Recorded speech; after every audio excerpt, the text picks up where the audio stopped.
As a man thinketh, so he is. This is abstract. It's not enough to build conviction.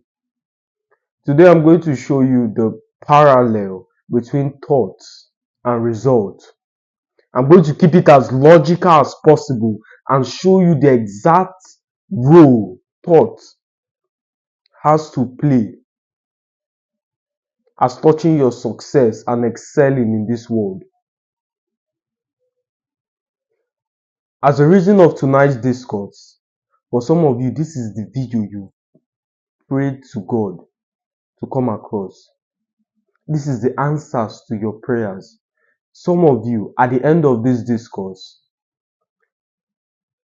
you would go back home with your chin high and ask different questions. Why have I been wasting time blaming people, pointing fingers, where the real problem is my thoughts?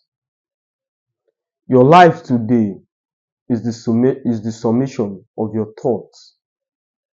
Instead of changing things physically, change the way you think. Why is this the case? Because your thoughts leads to behaviors. Behaviors create action. Action produces results.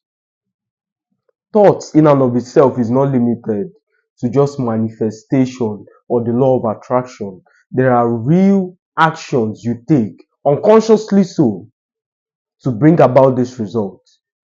For instance, there is an opportunity to teach, or you enjoy teaching, for instance, and you've manifested it, or you've thought about it, you've affirmed, you've visualized countless times. When the opportunity gravitates towards you, instantly you take action.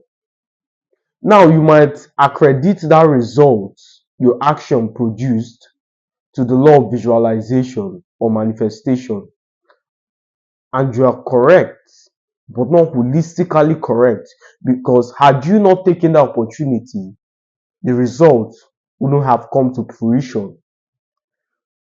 So as much as thoughts, as much as visualization and all of these abstract concepts are important, your thoughts has a role to play as touching your success. Again, let me give you that parallel. Thoughts leads to behavior. Behavior creates action. Action produces results.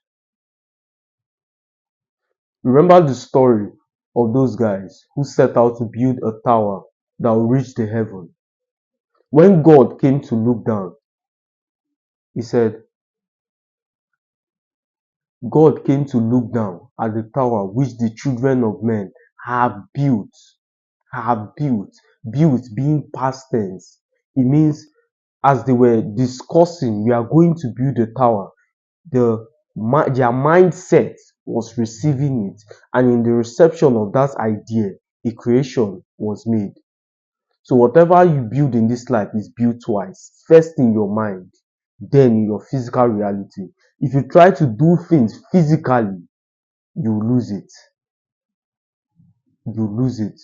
That's why most people who go out and spend thousands of dollars on the latest iPhone series, it's either they misplace it, it's either something or it cracks and they are not able to repair, so they have to lose it. But something, your body begins to compel behaviors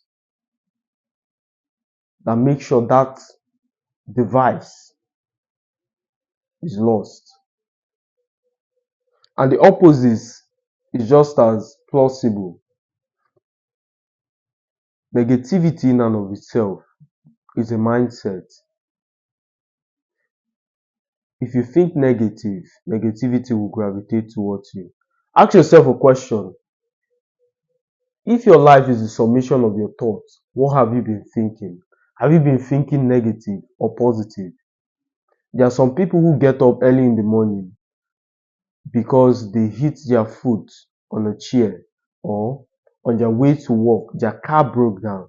To them, that's a sign that the day is going to be bad or something is going to happen. It's a terrible way to live your life. And you are right. I have this philosophy that whether you think you can or you can't, you are right. There's the story of two travelers. The first one arrived in the foreign city. About to enter, his eye caught something striking just by the roadside. It was a farmer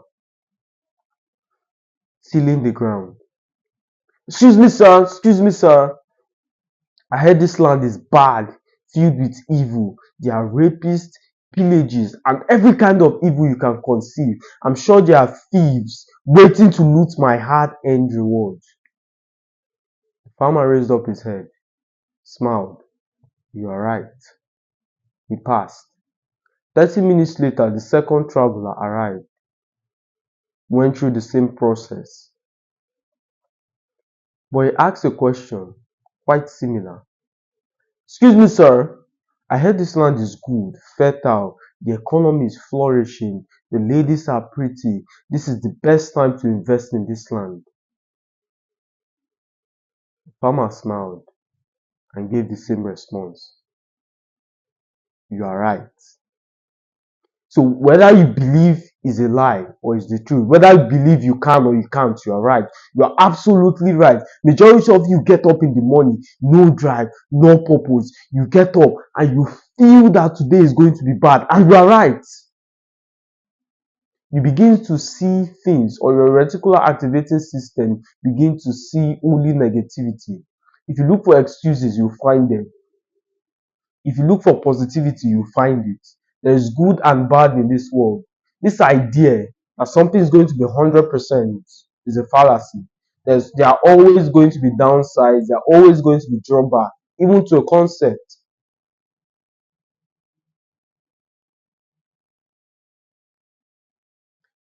Basic economics teaches the higher the supply, the lesser the demand, because it's most likely that producers would like to supply in a situation where the prices are high. Conversely, customers would not want to purchase due to the high prices. Even economists confirm that there are drawbacks to this concept. That's why there's something like the inelasticity of demand, unitary elasticity of demand, which states there is a situation where a change in price can lead. Don't tell me I've forgotten this concept.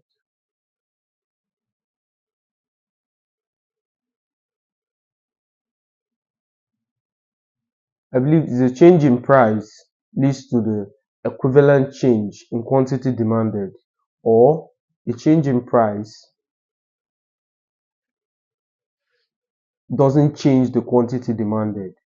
So, irregardless of whether the price goes high or low, the quantity demanded stays constant. So, there are exceptions to rules. The problem with most people is they try and make that exception the rule. If I come along and say babies are born with two arms, some dumb fuck will go, oh, but I know this guy who was born with one arm. Shut the fuck up. In general, babies are born with two arms. I promise to keep this video succinct. As always, my friend, pleasure speaking to you. See you in the next one.